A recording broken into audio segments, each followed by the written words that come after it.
الذي هدانا لهذا ونصلي على محمد اللهم انزله المقعد المقرب عندك يوم القيامة. الحمد لله ليس كمثله شيء وهو على كل شيء قدير. وقال الله تعالى في القرآن المجيد: بسم الله الرحمن الرحيم: يريد الله أن يخفف عنكم وخلق الإنسان ضعيفا يا أيها الذين آمنوا لا تأكلوا أموالكم بينكم بالباطل وتكونوا تجارة عن تراض ولا تقتلوا أنفسكم إن الله كان بكم رحيما ومن يفعل ذلك عدوانا وظلما فسوف نصليه نارا وكان ذلك على الله يسيرا. وعن رافع بن خديج رضي الله عنه قال: قال رسول الله صلى الله عليه وسلم: عمل الرجل بيده وكل مبيع مبرور. رواه أحمد والحاكم ومعارف القرآن. عن أنس رضي الله عنه قال: قال رسول الله صلى الله عليه وسلم: التاجر الصدوق تحت ظل العرش يوم القيامة. رواه الأصفهاني والترغيب معارف القرآن. أما بعد، برادران عزیز، برادران اسلام و برادران کلمه، خوش هستیم که الله جل جلاله به ما و شما فرصت دادن تا یک هفته دیگر زندگی با ما و شما عطا فرمودن. اله العالمین ما و شما را توفیق بدهد که از این نعمت بیش قیمت و این نعمتی که هیچ جای پیدا نمی شود و این نعمتی که با پیسه حاصل نمی شود و این نعمتی که با رشوت حاصل نمی شود و این نعمتی که به هیچ کوشش حاصل نمی شود و این نعمتی که هیچ کس به کسی داده نمی تواند، صرف الله جل جلاله است که هم زندگی برای انسان می دهد و هم آن را وفات می کند.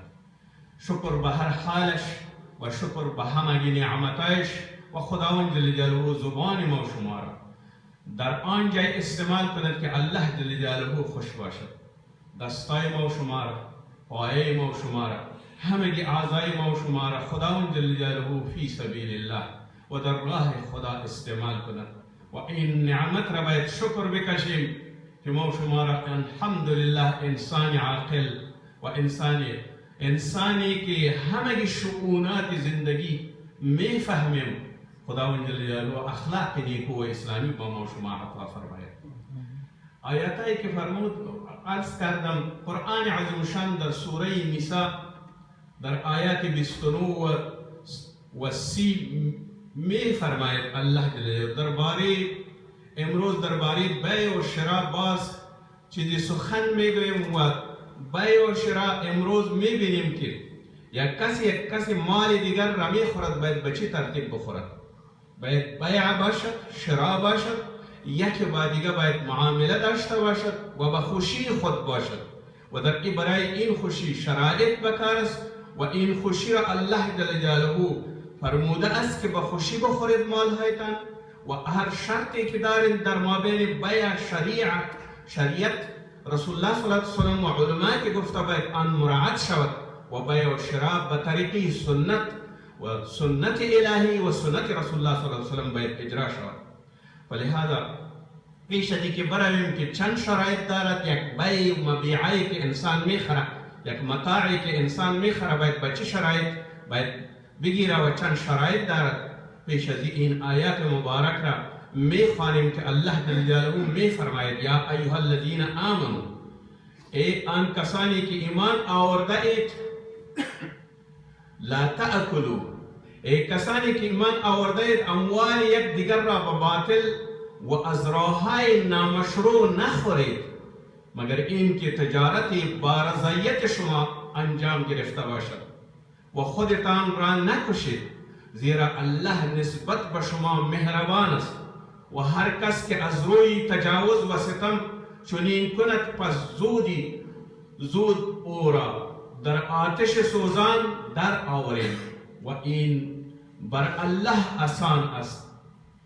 یعنی از الله جل جلاله حکم میکند وقتی که مال یک دیگر را میخورین به طریق مشروع و به خوشی بخورین و به رضایت بخورین، نه این که از طریق حرام بخورین.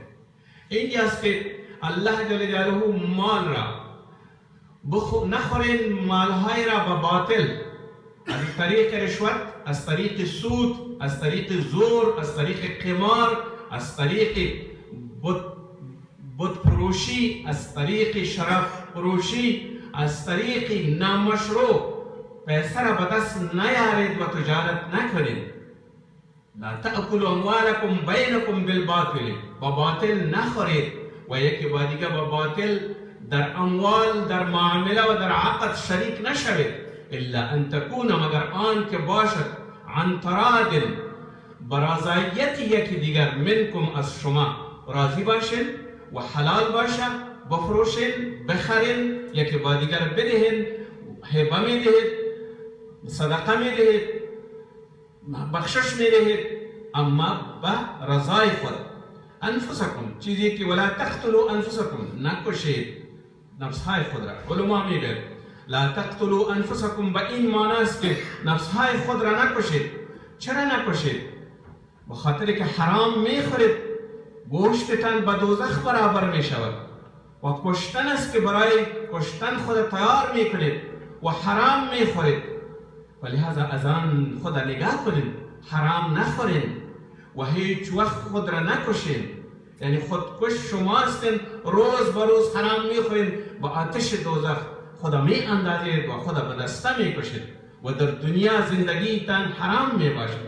ولهذا این هم از کشتن بتر و از مردن بتر است که حرام میخورید.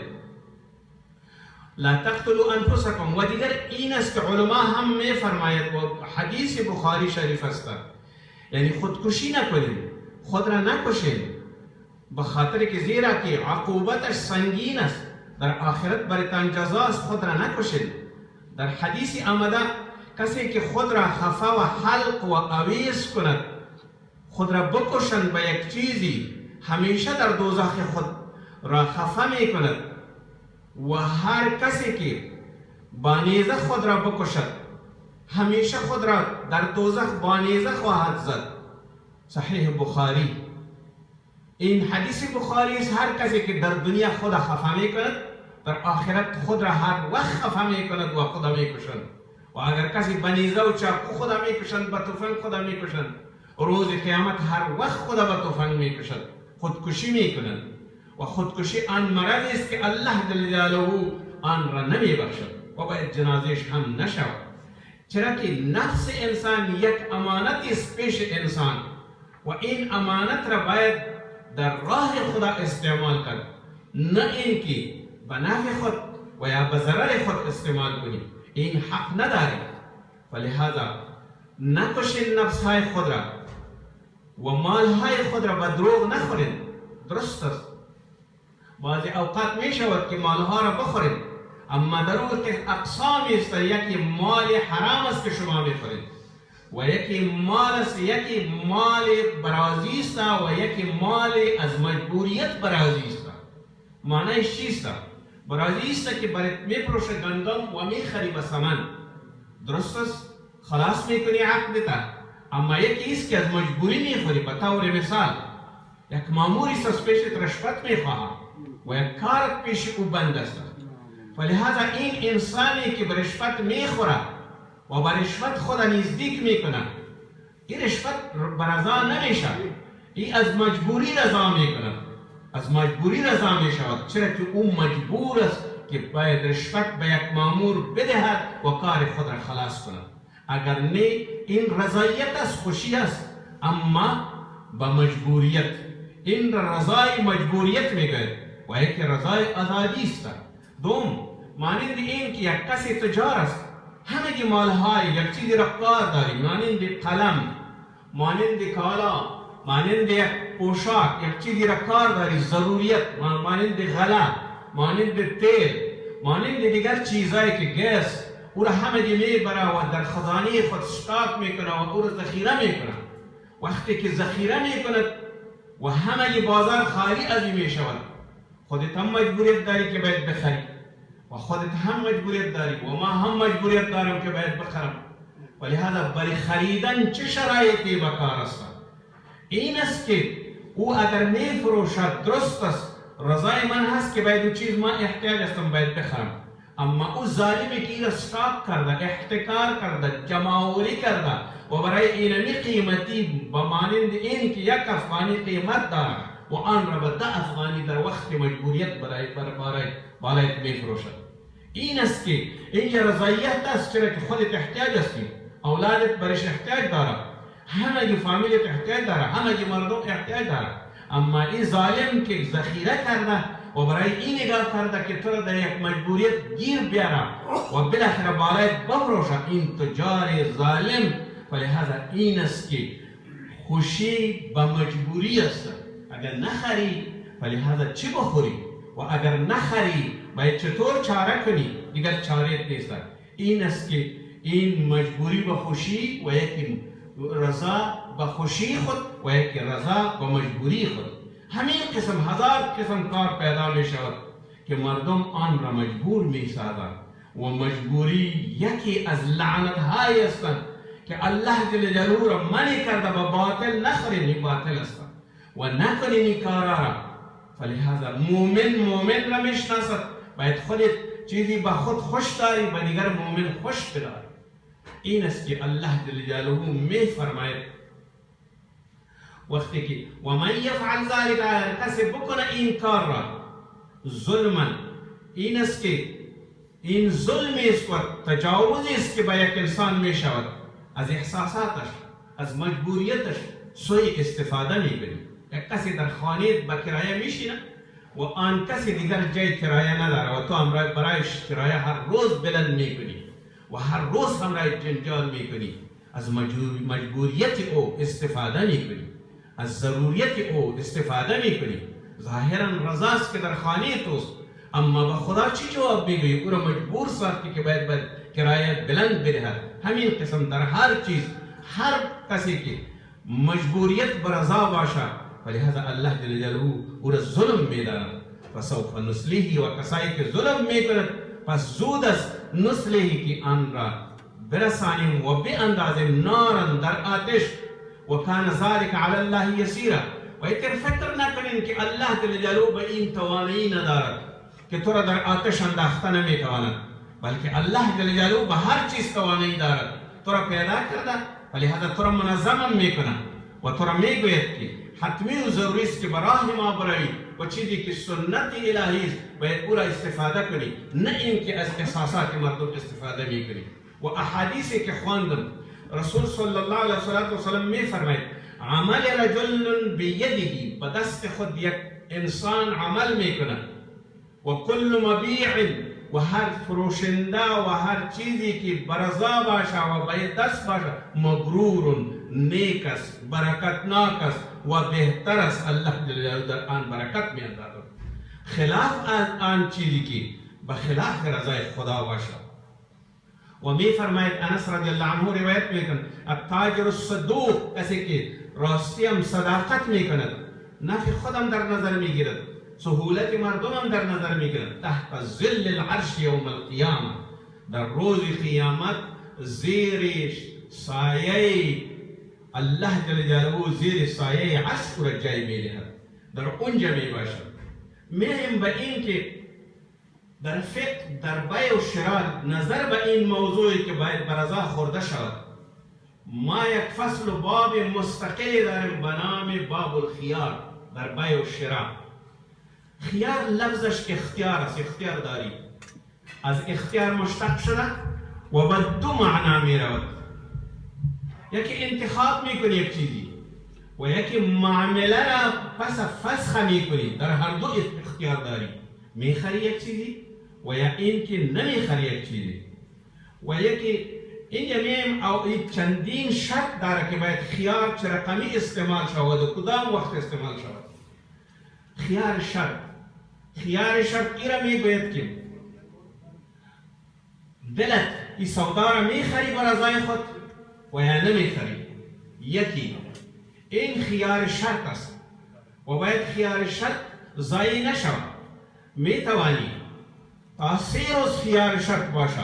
برش بگوی مبیعه اگر خوشم آمد 1 روز 2 روز یا 3 روز باید ما برات پس مبیعه را رد میکنم یا برات پس رایی میکنم و اگر نمیخری ما میتوانیم که در 1 روز برات رد کنم و نظر با حدیث رسول الله صلی الله علیه وسلم و مذهب امام صاحب ابو حنیفه میفرماید تا 3 روز اختیار داری. یک چیزی است که او را برای پس رد میکنی و باید همراهش بگویی که ما خیار دارم و در خیار باید شما 3 روز تعامل کنید. میتوانید در درون این مدت یک چیزی را بخری و یک چیزی را پس رد کنید. دوم خیار یک غیب است، یک چیزی عیب دارم. به طور مثال در بالا گندم خشک هستند و خوب هستند اما در زیرش گندم تر هستند.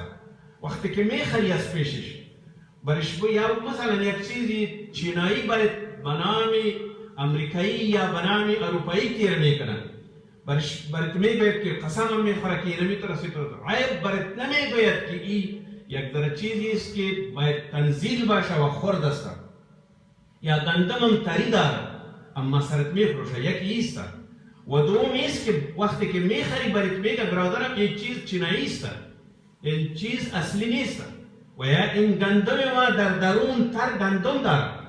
این هم عیب است. دو جواب شدن. یکی عیب است که برات نگفته، وقتی که او به خانه میرد گندم میبینه که تر است میتوانه این را پس برش فسخ کنه و برش بیاره بگیر عیب برای من نگفته بودی و قیمت فروختی برایم این را من نمیگیرم. دوم عیب است که برات میگوید که تر است و یک چیزی اصلی نیست ولی هذا وقتی که به خانه میروی و او را پس میبینی حق نداری که او را رد کنی، چرا که در وقت بیع و شراء برات گفته که این چیز متاع ما اینمی عیب داره ولی در حق رد نداری و فسخ نداری. سوم خیر رویت است. خیر رویت است نمیست که یک چیز را میبینی و همه چیزایش را تو بالا میکنی، در دستت بالا میکنی و او را تعیین میکنی و میفرمایی که ولا ما میخرم چیز عقد تمام شد وقتی که میخیزی و میروی فلهذا این چیز از تو شد و این خریدار خلاص شد باید چیزی با خود ببری، چرا که خیر رویت و خیر دیدن اینطور نیست که برات بگویم ما در خانه یک چیز دارم بالایت میفروشم، حالا در خانه دارم بالایت میفروشم. او را خیر رویت نمیگوید بلکه یک چیزی حاضر است برات میگوید که بگی اینمی چیز اگر میگیری دلت اگر نمیگیری خلاص. اگر عقد خلاص شد این خیر رویتت خلاص شد. سوم خیر تعیین است. خیر تعیین اینمیست که یک سوداگر یک تجار برات میگوید که اینمی 10 تا تان است بگی یا هر یکی که میگیری. ولی هذا خیار عین اینمی رو بگه هر چیزی که تو خریدی و خریدار و تاجر بودی آن چیز برات بدهد و دیگه چیزای خود پس ببرد. این خیر تعیین میگوید که تو میتوانی این چیزا را بخری و اگر فرضاً خیار تعیین تو را نمیپذیره و قبول نمیکنه بیش روا نیست و باید نخری. سوم خیر مجلس است. خیار مجلس ایره میگوید که در یک مجلس مردم نشسته همگی و یکی با دیگر بیع میفروشه و پیسه هم موجود است یا جنس به جنس موجود است، جو با گندم موجود است و پیسه با گندم موجود است در یک مجلس. این 2 قول است. مثلا در یک کشتی نشستی و او دو کشتی میروی و یک چیزی بالایت میفروشه. این خیار مجلس تا که در کشتی هستی خیار داری که او را باید قبول کنی یا رد کنی و اگر در یک جای در یک مهمانخانه در یک هتل در یک جای نشستی که اونجا خرید و فروش میکنی تا که مجلس تمام نشده باشه تا او وقت میتوانی که این رد کنی یا قبول کنی. یکی این خیار مجلس بالعمل است و یکی خیار مجلس بالقول است. با قول مثلا میشینم در قول برش میگی تا که قول برش میگه که قبول کردیم این قول علماء قبول نداره، صرف او را قبول داره که باید عمل نظمی مجلس بخیده. خیر رویه خیار مجلس این میره میگوید که تا به آخر باید موجود باشه، تا به مجلس آخر برسه باید قبول کنی. این چیزی تجارت است. اگرچه امام صاحب شافعی را قبول نمیکنن، علمای او را قبول نمیکنن، اما امام صاحب ابو حنیفه، امام صاحب شافعی با علمای دیگر یک جای او را قبول نمیکنن و امام صاحب ابو حنیفه با علمای دیگر این را قبول میکنن و این در این اسانی هم است که باید در خیار مجلس بشینه، این شرط بمانه که تا که از مجلس نخیستیم باید بای ما و شما باقی باشد. ولهذا این شرایط است که این 5-6 شرایط شما در بای اختیار دارید و باید مطابق شریعت 5 شرایط باید شود و این است که تجار در این معامله صاف باشد، تحت ظل عرش می باشد، یعنی بهترین انسان می باشد و حشرش با نبیون و با صدیقین و با شهدا می شود و بهترین تجار است. این یکی.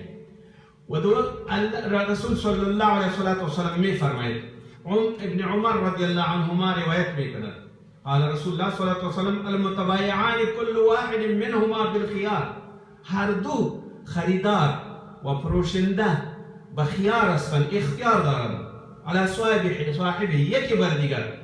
اگر این میگوید که ما نمیفروشم بالت و او میگه ما نمیخریم، در یک مجلس خلاص شد و هر یک به خیار اینمی است که بایشان آن وقتی تمام می شود که هر دویشان راضی باشد و اگر راضی نباشد نمیتواند که یکی با دیگر بخرد.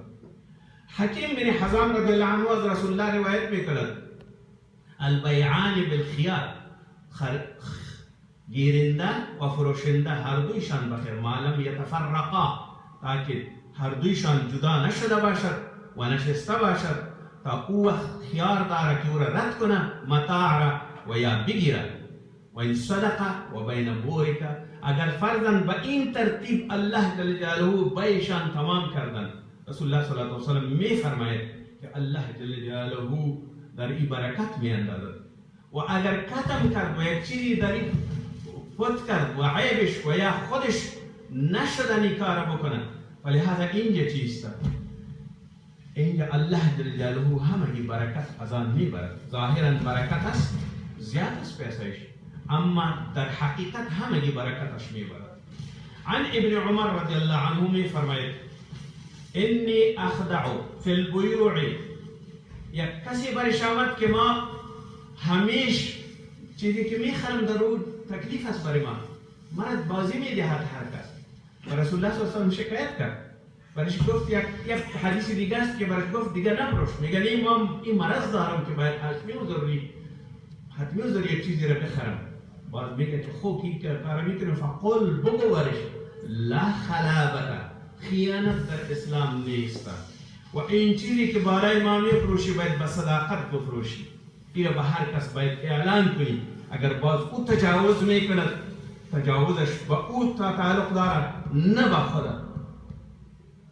ابن عمر رضی الله عنه باز می فرماید قال المتبایعان بالخیار، هر دویشان به خیر هستند ما لم یتفرقا، تا که جدا نشده باشد. وقتی که جدا شدن و بای خلاص شدن باز نمیتوانند اون آن را پس رد کنند. و نبی صلی الله علیه و سلم می فرماید لا یتفرقن اثنان الا عن تراض، یکی با دیگر رخصت نشوه مگر بایشان راضی باشد و خلاص باشد، بعد از این باز یکی از دیگر جدا شود. و می فرماید رسول الله صلی الله علیه و سلم یک اعرابی برش آمد و برش گفتن که ما همیش دوکه میکنم و همیش بریم تکلیف می شود در این چیزها. برش میگه به هر کسی بگو که برای ما نزد خدا و رسول بیعت با ما بفروش. بعد از او اگر کدام کمی میکند گناهش به اوست و تو کدام گناهی ندارد. یعنی باید مسلم را بازی ندهد و مسلم را باید دوکه ندهد و چیزی خراب نکند. یک داستانی در ذهن آمد نظر به امانتداری. هر معامله‌ای که به خدا میکنی خدا برات میرسد، ولو هر وقتی باشد ولو در هر جای باشد، خداوند جل جلاله همه امانتداری به جای میکند. ابو عمر انصاری از ابن رجب نوشته میکند، ابن رجب حنبلی است، با مذهب امام حنبل است و 50 حدیث را به نام جامع العلوم والحکمه او را 50 حدیث یعنی 50 حدیث را ترجمه کرده و بهترین یک کتابی را جور کرده.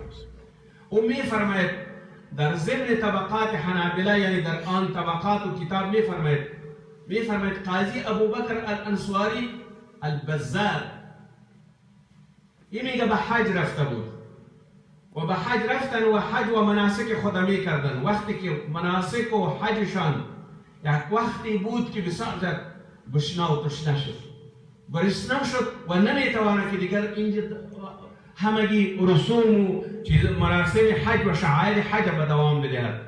فلهذا این بیرون برآمد، یک چیزی را بخورم و یک کدام جای پیدا کنم و مفلسم است و پیسه هم ندارم. فلهذا این قاضی ابوبکر وقتی که بیرون میبراید در راه میبینه که یک خلطی افتیده یا یک کیسه افتیده، ابریشمی کیسه است و سرش بسته است. وقتی که این بیرون میره و کیسه را به نظرش میخوره دیره میگیره و میره و طرف خانه خود. وقتی که به خانه خود آنجایی که سکونت داره همونجا میره و جای حجاج به کاروانسرایی که میره و خلطه را باز میکنه.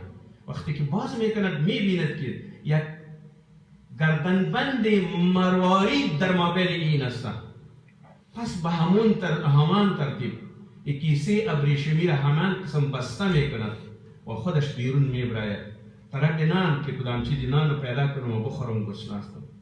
این که بیرون میبرد یک ریش سفید میبینه در این کوچه ها آواز میکند گردنبندم گم شده در هر کسی که یافته باشد مجدگانه برش 500 اشرفی میدهم. چندین بار که متوجه شد که همین نباشد برش گفت بابا بیا. وقتی که آمدن در خانه بردش برش بگوین چطور گردنبند بود، شرایط و نشانیش و از چیست. او برش گفت از مروارید است و ما 500 اشرفی برات میدهم اگه خودت یافته باشی. میگه بگو نشانی را گفت میگه بالاخره این میسته. وقتی که این را برش میدهد او برش 500 اشرفی میکشد. میگه نه ما این را نمیگیرم. میگه ما لبس کرده. میگه هیچ وقت نمیگیرم. او بسیار اصرار میکنه. قاضی ابوبکر برش قسم میخورد که ما نمیگیرم و این سودا نمیکنم با وجودی که گشنه و تشنه است. میگه در دل میگرده که امیر بگی هر چیزی میشه، مگر ما گفتم که این وسوسه شیطان است باید نگیرم. هیچ نگرفتم. بالاخره بابا برم. وقتی تیر شد و حج خلاص شد، موسم حج خلاص شد. وقتی که موسم حج خلاص شد رفتیم به دریا، به کشتی رفتیم. میرویم در امواج، در بحر، در یک جای کشتی طوفانی میشود و تکه تکه میشود. چیزی که متا داره، چیزی که مسافر داره، چیزی که همگی مخلوق داره، همگی غرق شده، تباه شده و پیش روی ما همگی را میبینم و خودم در یک تخته بند شدم. یک تخته که خردتر تخته بود دو هستم. علی بحر ما را تا او طرف میبرد و هیچ چیزم کرده نمیتوانم و میگویم یا الله خودت میفهمی، من نمیفهمم چی کنم. یک وقتی میبینیم که در یک ساحل برآمدم، در یک جزیره برآمدم و در او جزیره وقتی که در ساحل استاد شدی تخته خودم بیرون برآمدم میبینم که این یک جزیره است و آبادی داره. میبینم یک جای یک مسجد کهنه است، درون شدم. وقتی که درون شدم و در راه که میروم قرآن میخوانم که خدای شکرت و قرآن میخوانم. هایی که ما میروم این مردم پشت سرم یک دفعه شروع شدن و آمدن شروع کردن تا که ما به مسجد میرسم مردم همگی جمع شدن. میگه تو قرآن یاد داری؟ ما قرآن یاد داریم. میگه خوی مسجد بشی ما را قرآن یاد بدی. همگی اولادای خود آوردن که ما قرآن درس شروع کردم. علی گفتم نمیتونم که ما نمیتوانم، چرا که قرآن و این مردم یکیش به قرآن نمیفهمن. قرآن شروع کردم بسیار زیاد خوشی گرفتم و بسیار زیاد چیزایی گرفتم در این باره. یک وقتی در یک طاق میبینیم که قرآن پاره اونجا افتیده. این قرآن گرفتم میره جاو کنم و این مردم برای ما میگه تو قرآن خوانده میتونی، خط یاد داری؟ ما خط یاد دارم. همگی اولادای خود را آوردن مرا مصروف ساختن و خط یاد گرفتن. میگه بسیار فایده از این گرفتن. مردم همگی خط شدن. این مردم آن قسم با ما عاشق شدن که وقتی که ما میگم که میروم همگی خدا میکشه، میگه هیچ وقت نمیتونی بری. او خدا ایده چی چیزا بند مانده. میگه برای ما میگه ما تو را اینجا باید یک عروس بدهم که تو همینجا بمانی. میگه ما نمیکنم. خوی مردم بالکل تا اندازی ما را گیر کردم که نتوانستم جوابش بگویم. ناچار برش بلی گفتم. یک دختری به ما آوردن و گفتن اینمی دختر اخلاقی و بهترین دختر است و یتیم است.